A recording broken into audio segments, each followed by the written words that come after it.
And hey, we're live back at you. This is Wendy and Pili. on Happy Hippy Me. This is our Wellness Wednesday, and today the topic is really just a check-in, like overall.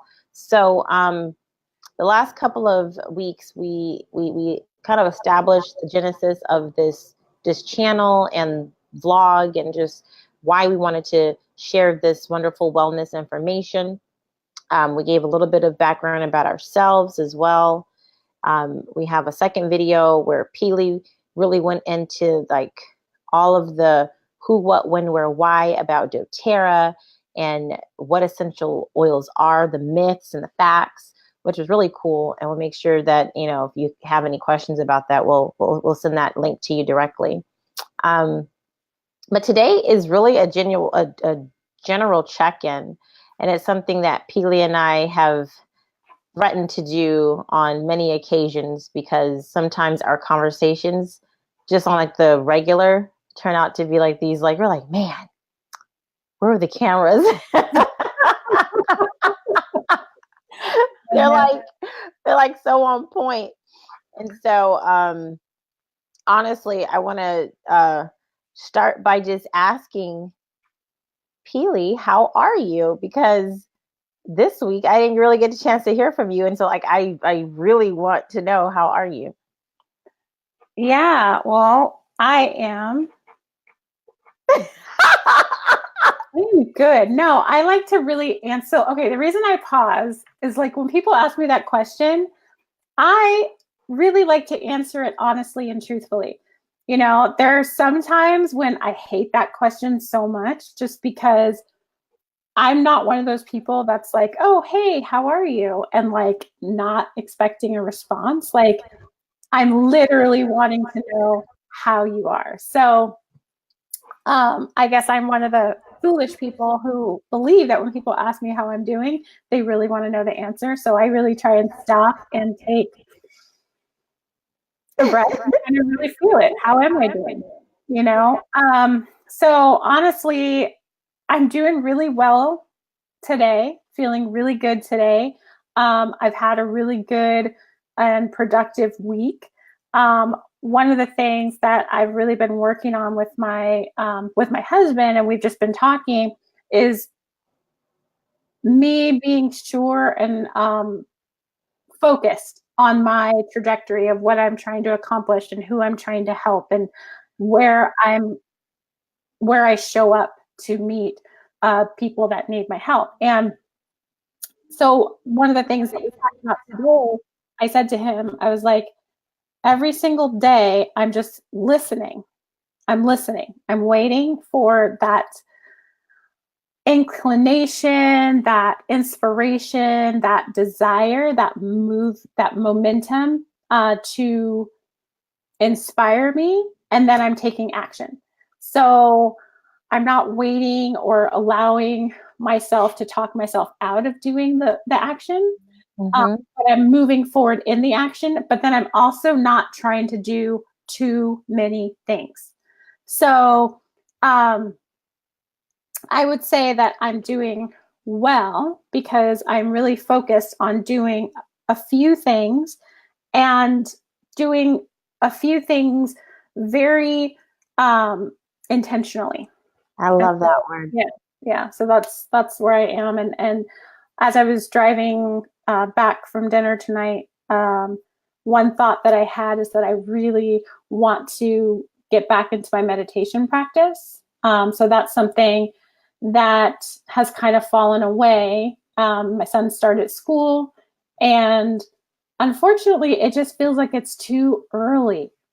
Okay, like I'm not used to being at school that early, and so Yes. It's been really, really rough. And my son this morning was chastising my husband and I, basically saying like, "Can you guys get up earlier so that I don't have to rush in the morning?" We're just like, oh, conviction. When you teach the children, right? Okay. how to think for themselves. Yeah. So That's one thing. Yeah, the meditation piece I feel like is huge.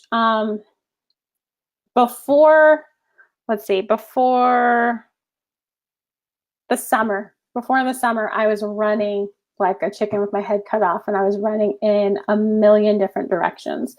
And I never really felt like I was doing any one thing well.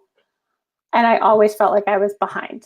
And so that's just breeding stress, you know? And stress is like, it's like the domino effect towards other kinds of health conditions, you know, erupting in your life. I want to take a chance just to build a little bit of context here, because I know some people know what it is that we do for a living and some may not. So I think some of that also brings, I think people all over the world, you know, are having different stresses in their lives for different reasons. But there is something when you're an entrepreneur that, you know, it begins and it ends, and it starts and it finishes with your energy, with your life's blood, you know, especially when you're starting up and, you know, getting into those grooves and figuring all those things out. So do you mind just telling us a little bit about your background and all that awesome stuff? Yeah, totally. So I am a yoga teacher with a master's in chemistry, and I practice aromatherapy, and I work with people, with clients one-on-one to do a combination of yoga and aromatherapy. What I've found is that yoga by itself is a healing art. It's a healing science. And aromatherapy by itself is also a healing science. And the combination of those two is powerful. There's just a synergy that works very well there. So I meet with people one-on-one, either, you know, in their homes or at their offices. And also I have an office that I'm opening in Montebello next month. So I'll be meeting people there. And I just basically meet with them, find out what their needs are, what their health goals are, and then we work together to achieve those. Right.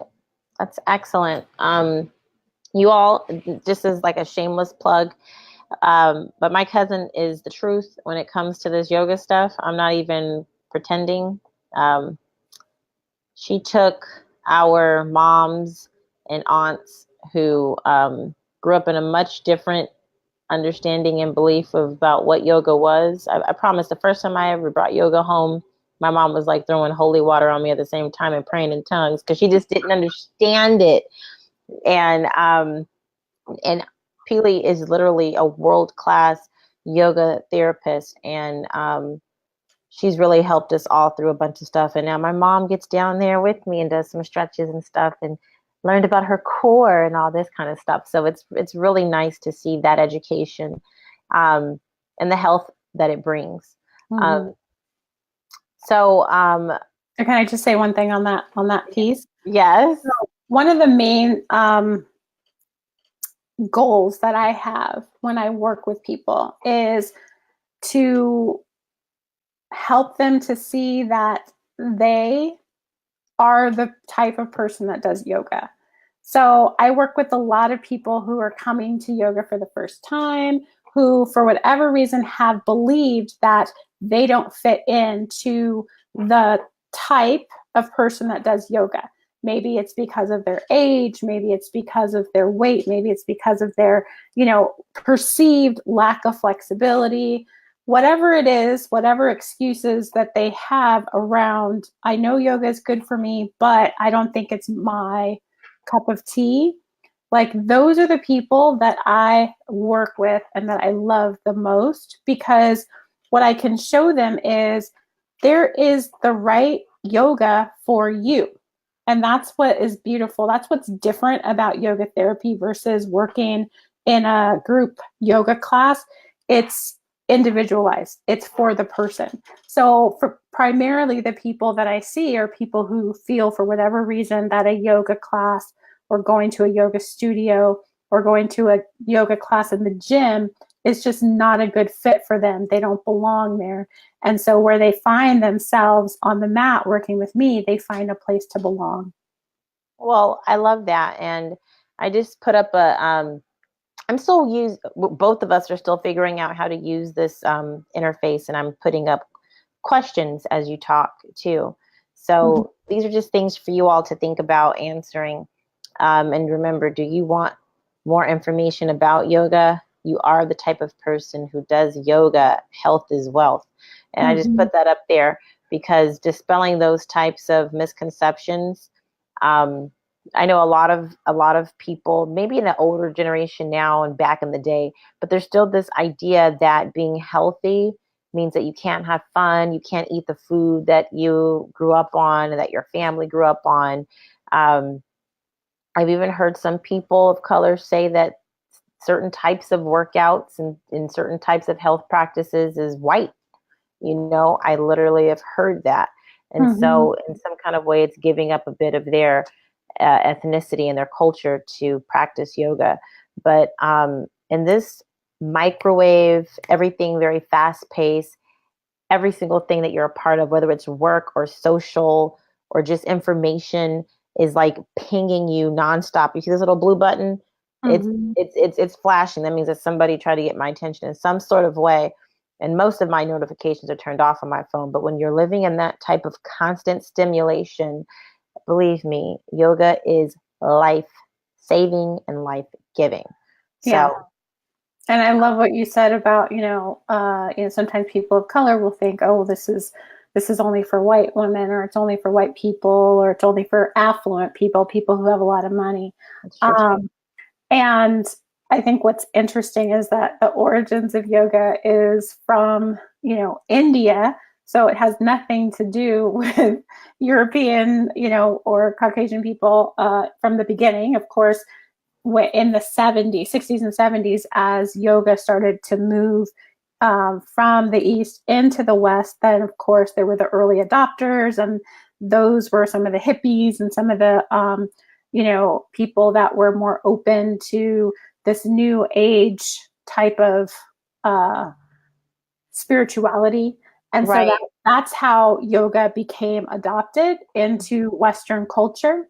And one of the things that I've noticed now is that yoga has now been co-opted and turned into a gimmick, or a billion-dollar industry with selling all kinds of props and outfits and all these things. And that is not what yoga is for. Yoga is to draw a person to higher awareness of their connection to the divine, their connection to God. So it's very interesting what is happening right now in the West for yoga. And I'm just wondering where it's going to go. So this is just musings of a yoga nerd, I guess. No, I agree. Now on Happy Hippy Me, we believe that health and wellness is a holistic journey, and you can't get to complete 100% health unless you're dealing with all of the parts of you, the mind, body, spirit, and the soul of you, because your spirit, you are a spirit man, but your emotions and your physical, and then your soul, the mind and the feelings and all that good stuff, those things all together need to be healthy and need to be in the right bracket for all of you to be healthy. And it's funny because one of the reasons I sometimes sidestep yoga, I'll be honest, when I'm walking, I can multitask. I could be getting my calories burned and having a couple of business calls on the way. But when I'm doing yoga, I have to focus, and I'm like kicking and screaming like I'm preschooler and someone said nap time. I wish somebody would say nap time today, but that's a whole nother topic. So that's basically something that we should think about. Our society is totally in a groove that's counter to some of the things that really are healthy for us. And when we take that time to focus, we said some very strong keywords here: focus, intentionality, belonging to healthy wellness practices. Mm-hmm. All of that stuff is some stuff that we want to talk. I mean, just continue to highlight. Yeah. As far as this week for me, since last time we spoke, one of the Wait, reasons I wanted. hold on. Oh. So, Wendi, how are you?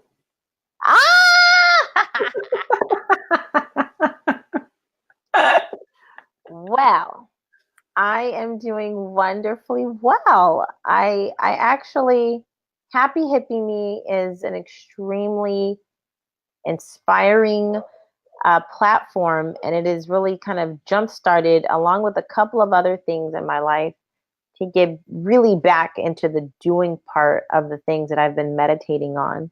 Mm-hmm. And you know, I call myself an edutainer. So my background is in music and writing as well as education. So I have been a singer. Both of us, Pili and I, both have been into music since we were born into this world. That's really, we're here because of music. And that is what I literally tell people.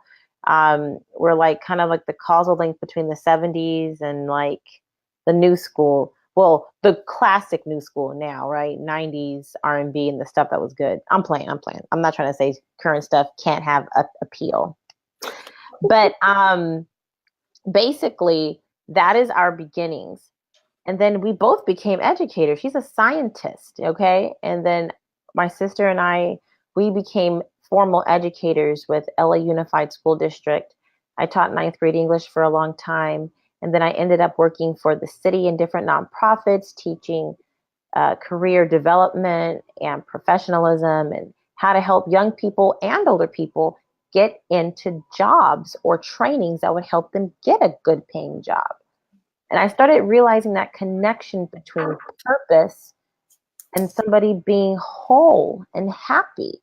Mm-hmm. And I just fell in love with working in that capacity right there when people were actually able to apply what they were learning to sustaining themselves. That was so key because I just love school. I mean, Pili just used the word nerd, and I'm guilty. I love knowledge and I love learning stuff, but being able to turn that into a job where you feel fulfilled and happy, that was a little bit of an issue considering all of the parts of me, the complete I am Wendi with an I, because that's how I spell my name with an I at the end. Anyway, caption Mm-hmm. moment. But basically, right now, I'm finding that a lot of the people that I'm encountering at work, young people in their teens, all the way up to people, I think my oldest student that I worked with trying to help connect these dots was in her 60s. She was embarking on a second career. Mm-hmm. And it was really interesting that so many people are trying to figure out this what makes me happy. And I figured it out finally, you know, after uh, a really crazy, tumultuous health journey starting in 2005 when I was diagnosed with a condition called Crohn's disease, which is an inflammatory bowel disease. And it isn't typically fatal, but it can be, normally because of associated complications. I ended up having to have a surgery not too many years ago. And just, you know, the roller coaster of that journey really took me into different places. I know for a fact I was depressed. I don't know if it was clinical. I never got diagnosed, but the Mm-hmm. medications that I was on, the chemotherapy, that's the other thing, forgot about that. The medicine from the, you know, Crohn's, to make me cured of Crohn's and to help manage that condition, that medicine ended up causing lymphoma cancer. And because of the condition, it was an extremely aggressive cancer. And they had to act really, really fast. This is right after I got my master's degree. I thought I was going to just go right into the working world. I saw that student loan bill and I said, okay, I'm going to find a job because this thing says if you have a master's in marketing, you should be making this much in your area. And that job did not come. And it was kind of a hit to the ego a little bit. But I still knew I just wanted to get out and be in the working world, the land of the living, especially after being in and out of the hospital so much. I wanted to get back into work. Mm-hmm. And I went and worked as a front desk assistant at a hotel, with a master's degree. So I'm working with people the age of students that I just helped graduate from high school, because I was at that point burnt out of education and wanted to get into something that was going to help usher me into marketing and stuff like that. And before I was able to complete 90 days, I ended up finding out I had cancer and I had to go off on leave to get better. And so that was back in 2015 when they announced, Wendi, you are in remission. You know, everybody was so happy. But then that began the next part of the depression, where it was like, at least I was focused on a cure and staying alive. Now I have to figure out once again, what am I going to do? What am I going to do? Whenever I got to that question, I just, I don't know, a little bit of me was like petrified, because now at this point, I knew enough about health to where I knew how I was thinking and going about doing some of the stuff I was doing wasn't healthy. But I did not know another way at that time. So over the course of some years and more experiences, I realized I had to learn benign boundaries, as a doctor named Dr. Mario Martinez talks about in his audiobook, The Mind Body Code. It's an excellent listen, since you don't have to sit there and read it. And he's very entertaining.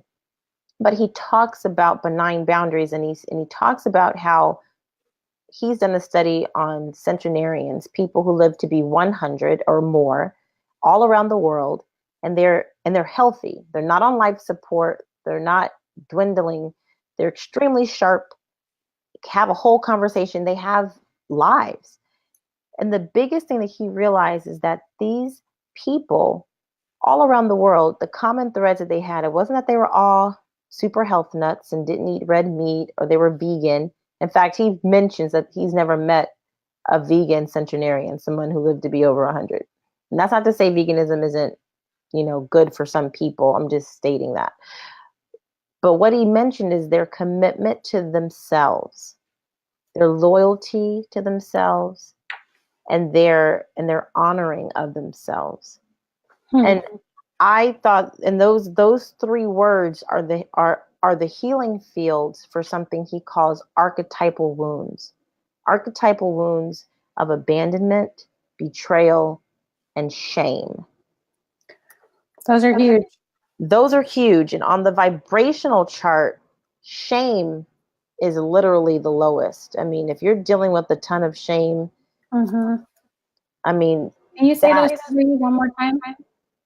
The three archetypal wounds are, I don't know if I'm saying it in the same order, but they're shame, betrayal, and abandonment. And the way you heal shame is by honoring. The way that you heal abandonment is through commitment. And the way that you heal betrayal is through loyalty. Which is like counterintuitive. Because if you've been hurt, or, you have been abandoned, well, nobody's committed to me. Why should I commit to them? Or you've been shamed, and why should I honor that person that just shamed me? And yeah, like if I've been betrayed, how am I going to be loyal to anyone? I'm just going to not trust that they are for my good. Exactly. So those are really hard ones. They're all hard, and they take a lot of, because the thing that I've also realized, I was listening to something my sister brought to me, a YouTube link of Les Brown speaking. He talks about how practice makes improvement, that it doesn't make perfect. See, on top of all this other stuff, what I learned is that I am a perfectionist. And I think in the beginnings of anybody who has that, it stems from a good place. You want to get things right. You want to be accurate, But out of balance, which is so quick to jump into with that, it's fear-based, and it can lead to a lot of procrastination. And it can also lead to a lot of, just not getting things completed. And also shame. It leads to a lot of shame. It does. Have you read anything by Brené Brown? where she talks about, oh, of course you have, where she talks about perfectionism, and shame, how they're like linked. I don't think I remember that part. Now, I'm not sure which one you're talking about. I have 2 of her books, but she does have a lot of awesome quotes about perfectionism, which I was like, amen. Yeah, perfectionism, shame, vulnerability. Like being able to be vulnerable. Yeah. Well, I think that we literally learn those things as a child. You know, I mean, last holiday season, I went into this like extricating, if you will, and it started with Dr. Mario Martinez. That man, the truth he brought out almost killed me. But it literally saved my life too. Like, it was a part of this whole healing journey. Like, I'm very much like, dun, dun, I want to wrap everything in a bow and do that to the end of it, and, you know, have my standing ovation and go on to the next scene.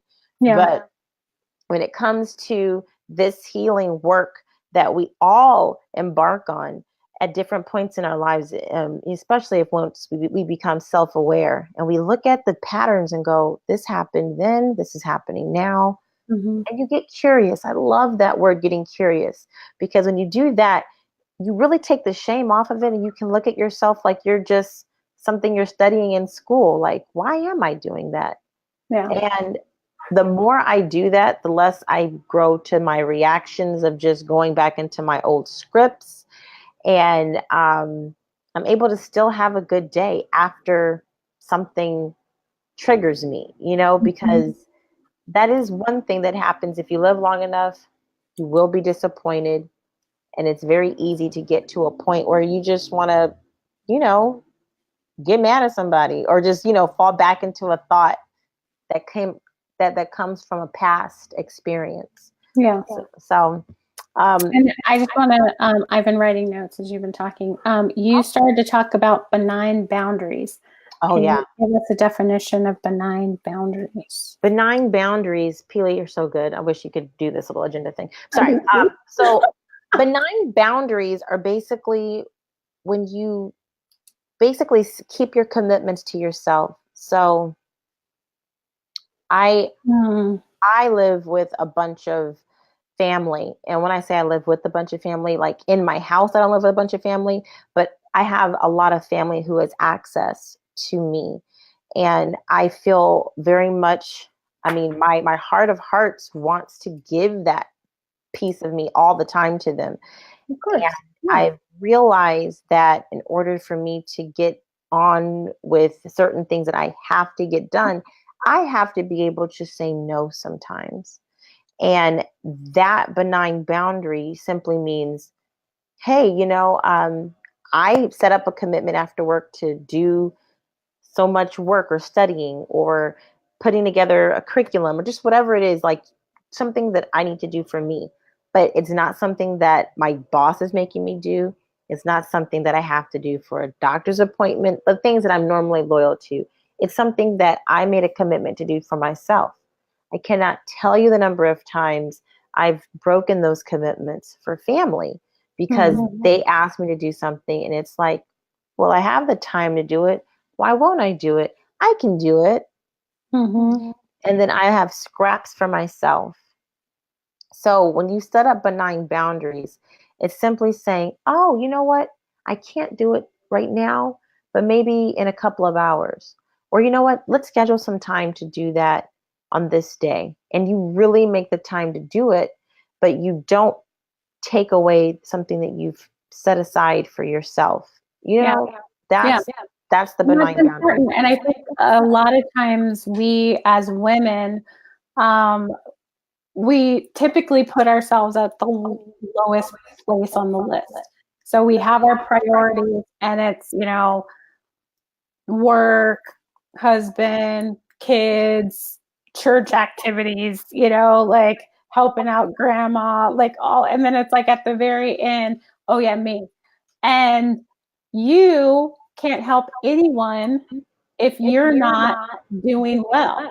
Nope. And so a lot of times it's when we get knocked down because we haven't been taking care of ourselves, and our bodies just say, okay, since you're not going to make this commitment to yourself, I'm just not going to work right now. And you need to be laid flat on your back until you recover, rejuvenate, And so instead of us working ourselves until we're sick and then taking the rest proactively, or doing something that feeds the soul proactively, or doing something that feeds the body proactively, so that you don't get to that place where you're just knocked down flat on your back. It's so true. And he talks about giving and receiving, or offering and receiving. Those are the words he likes to use. Still talking about Dr. Mario Martinez. Mm-hmm. But when you've given outside of what you really were supposed to, mm-hmm. because you feel a little bit of resentment. You feel like, oh God, that really took something out of me. And then I just don't want to go. And you don't want to go, and like you go anyway, and you're like mad. But then when you could have done something and you may have not, because maybe you really didn't want to, it wasn't on your agenda, but you were asked to do something that you could do. And you feel a little bit of like, you know what, I could do this. So sometimes what I have to remember when I'm making my decisions on what to say yes to and what to say no to, I have to really ask myself, is this something that I really want to do? Is this something I really have time to do? Mm-hmm. Am I just saying no because I used to say yes so much that now I just no, right. It's that balance thing that you're always trying to figure out. Yeah, mm-hmm. So you're always trying to figure that part out, but you do. Mindset is a lot of it too. Mindset is definitely a lot of it. Having a growth mindset opposed to a fixed mindset. And to me, a perfectionist is a fixed mindset because it's there's only one way to make this happen. Yeah.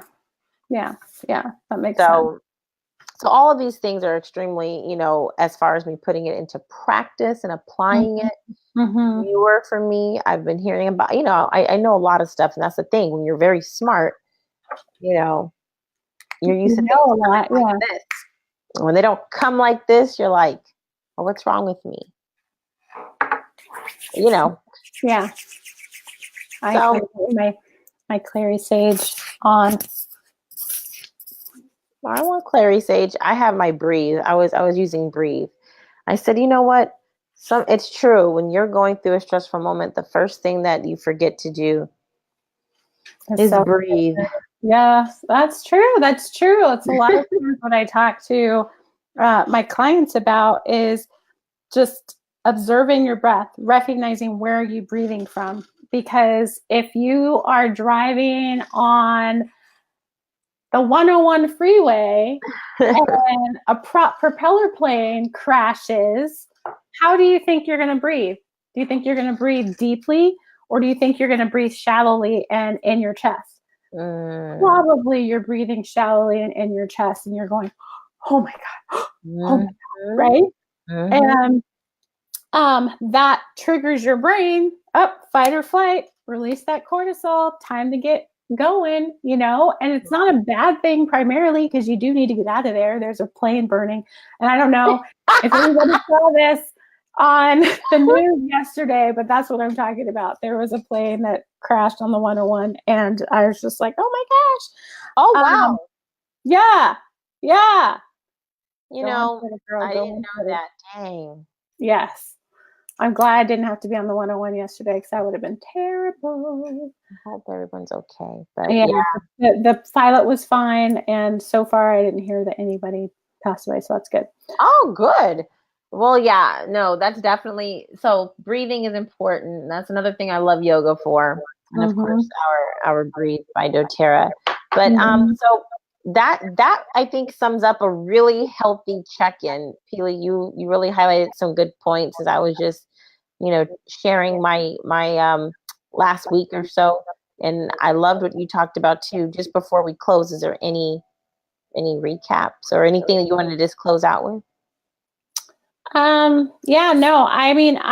It's funny because as you're talking, like I literally have been like taking notes, because I just love when we talk, like, like nuggets that you share, like I go and I have to go find the book and like, have to finish listening to the Mind Body Code. I did start it, but I didn't finish it. And then now I'm going to have to go look at the abandonment and shame and betrayal and just kind of really spend some time analyzing, okay, what's going on? Where am I operating? Am I operating in commitment, honor, loyalty, or am I operating from abandonment, shame, betrayal? And just kind of do that self-assessment. I'm going to actually put up on I would love to see what our viewers consider honor. When I think of each of those words, honor is the one that for some reason, if I had to see what it looked like, I kind of go, okay, I know what commitment looks like. Yeah. I know what loyalty looks like. When you honor something, like, what does that look like? What does it mean? Yeah, it's a word that is used often, and I don't know that we all know exactly what it is that we are describing when we use that word. Yep. That honor for me feels a lot like glory. What is glory? What does glory mean? How do you describe glory? I did a whole study on glory because we did a Christmas project called Glory, and I'll tell you this: glory is God's goodness published. That's what every pastor. Now, this is glory from a biblical standpoint, but it's the good news when it's published. So I guess honor would be like that visible self-love. Like, how do you, like, we talk about it as a feeling, but how do you actually see it? Yeah, I mean, a lot of times, the thought that comes to mind is that you honor your parents, you honor the elders that have come before you, you honor, the people who have struggled so that you can live a more productive, more advanced life. You honor where you come from, so reverence and almost holding sacred. These are just, but again, I don't really know exactly what it is. And so I would love to hear other thoughts on what is honor, what does that mean, and what does it look like to live in a space of honor? Yeah. I love that. Well, I did add those to the agenda questions, and just for people to kind of like think about them. And I'll put the last thing up. I'm kind of going through those real quick, Pili. No, Do you want information about yoga, and then intentionality? That's just a word in general that was important for us today. So thank you so much. I think in closing, yeah, what we just talked about is perfect for in closing. I think it's perfect for like a food for thought kind of deal. Anyway, we you guys want to connect with us? Yep. You want to tell them our Instagram stuff? Yeah, so if you guys want to connect with us, you can connect with us on Happy Hippy Me.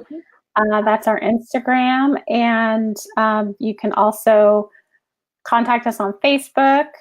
I know my Facebook is Essential Yoga Space. What's your Facebook?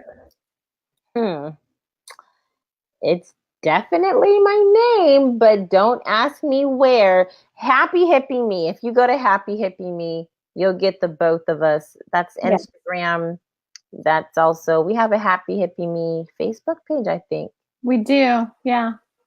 We don't, but that's not the best way to contact us right now. No, it isn't. I just noticed it the other day, actually. You could just also like reply and comment underneath this, and we'll get back to you that way too. So thank you so much for listening to us, possibly enduring us. And